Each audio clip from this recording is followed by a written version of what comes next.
Oh, the fuck, Ian? Sick of your whiny pussy crap. I don't need a fucking caretaker, alright? I need a shit-talking, bitch-slapping piece of Southside trash I fell for. Where is he? The fuck is he, Mick? Fuck you. Fuck me for giving a shit, you prick.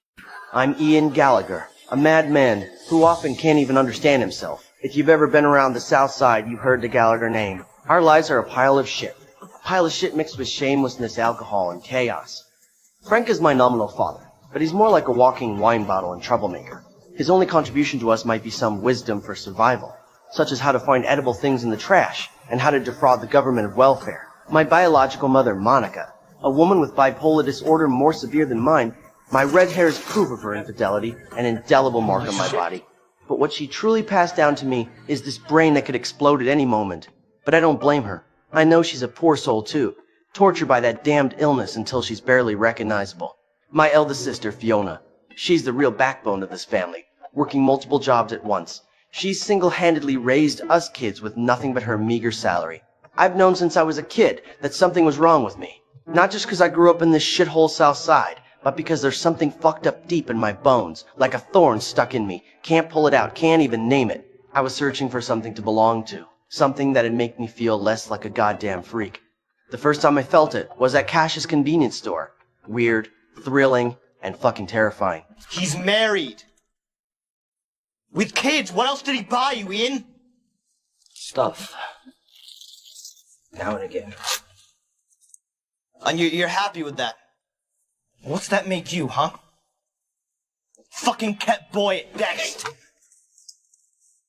At that time, I didn't know what that was. Was it love? No, it wasn't love. It was more like a, curiosity. I was just confirming something that made me both fearful and excited at school. That I had no feelings for women. The fire in my body only ignited in front of men. This was the beginning of my sexual orientation identity. Chaos, secrets, and that damn sense of taboo. I carried this secret through the South Side like a trapped fucking animal.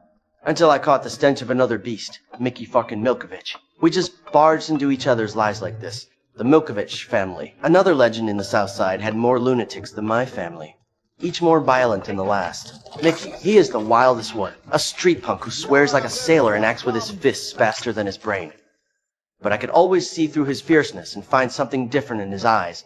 A flame just like mine, tightly suppressed. We tore into each other in the most primal way, testing each other.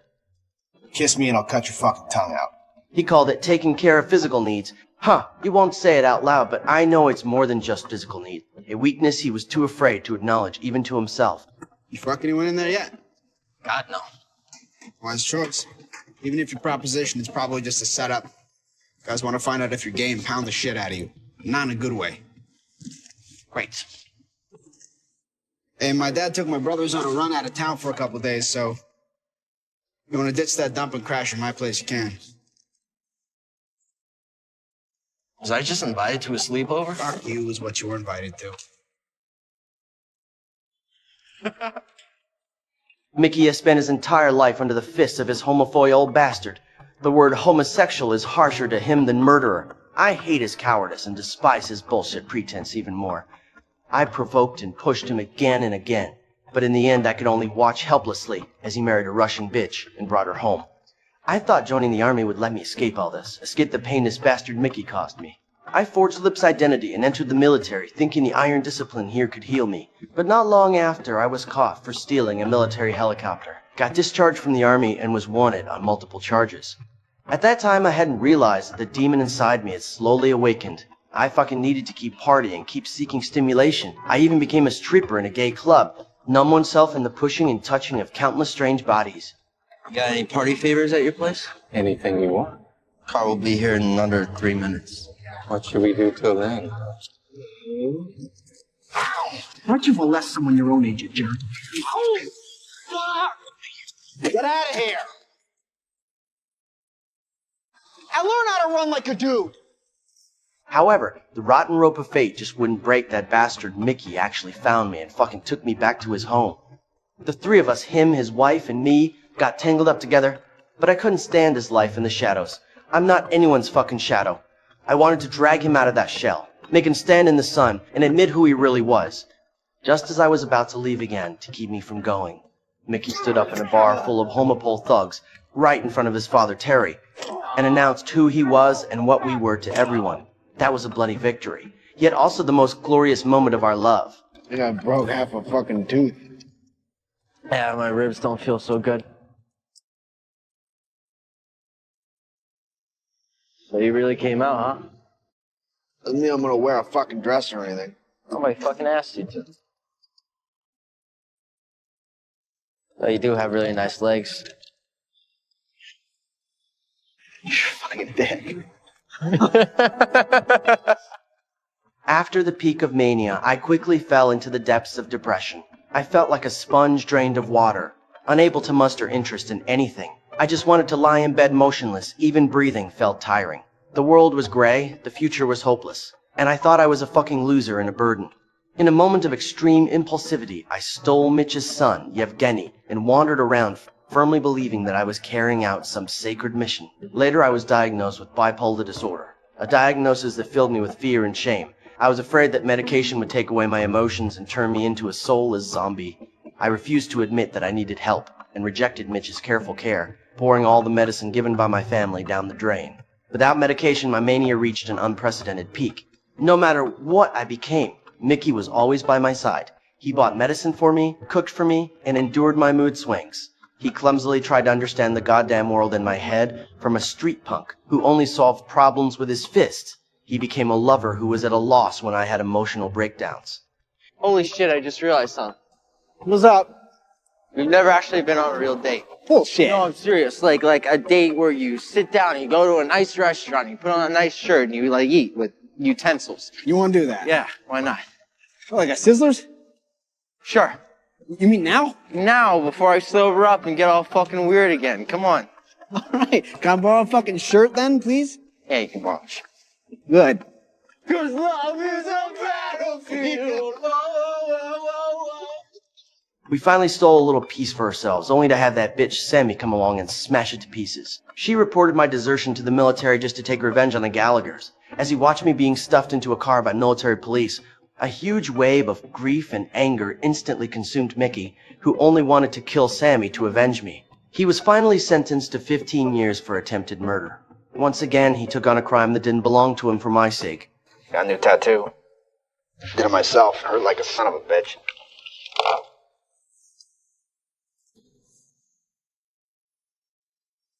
Looks fucking infected. Kinda hard to round up a clean needle in here. Gallagher spelled with 2 L's. No, it's fucking not. During the days Mickey was in prison, I worked hard and stuck to my treatment, forcing myself to piece together a normal life, until news of his prison break came and set my world on fire again. Mickey showed up in front of me like a wanted man, with only one goal, to take me with him to Mexico and start a new life. My mind is a complete mess right now. On one side there's Mickey. On the other is everything I've worked so hard to stabilize. It's goodbye. Fucking rationality. I love him. This love has never faded with time, so I chose to leave as Mickey. But when the car actually stopped at the border, staring at that unfamiliar land, looking into Mickey in hopeful eyes, fuck, I backed down. You were one step from the finish line. Fuck is that? I don't want your fucking money. I want you to come with me. Don't do this. I love you. Then get in the fucking car. Not. This isn't me anymore. Sorry. That's it, huh? Fuck you, Gallagher. I couldn't go back to those days of chaos and drifting anymore. I wasn't that kid anymore, the one who needed to run away to save himself. All I could do was watch Mickey drive across the border alone, our goddamn past disappearing with him beyond the horizon.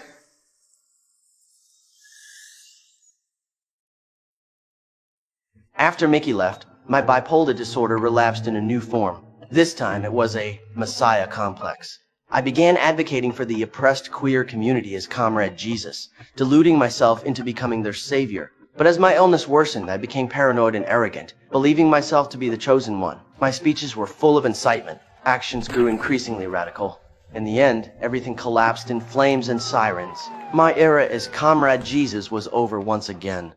I was arrested and thrown back into prison. When I dragged my exhausted body into my assigned cell and turned to see my cellmate, the entire world froze.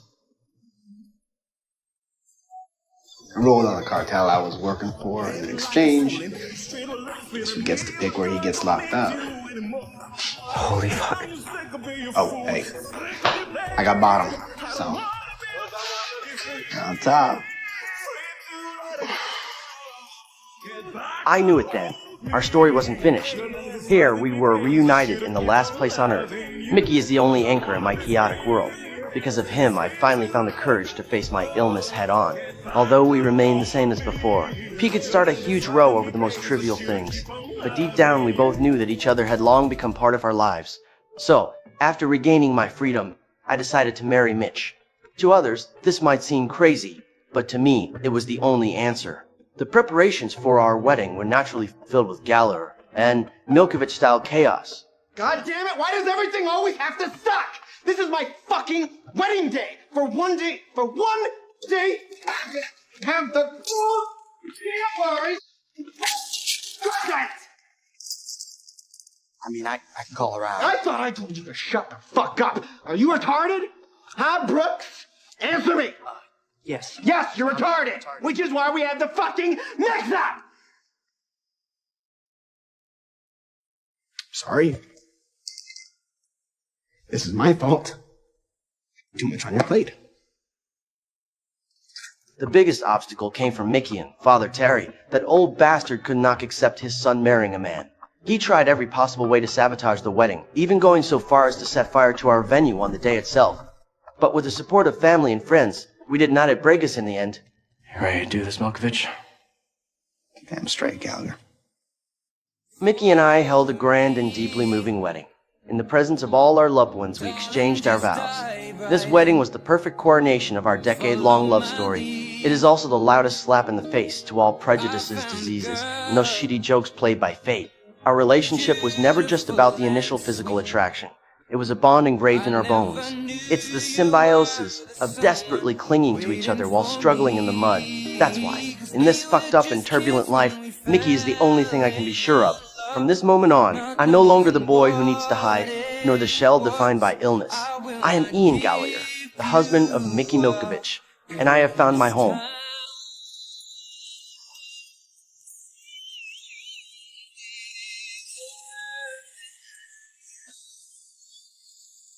Alright, time to wrap up the ceremony. I can't wait to exercise my lawful rights as a husband, and see if his body is still so damn honest while he's saying, "Get away."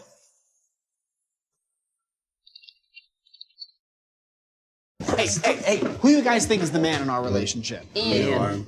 Yeah, Neanderthal. There's no man in our relationship. But if there was, it'd be me. Okay, well, who sticks it in?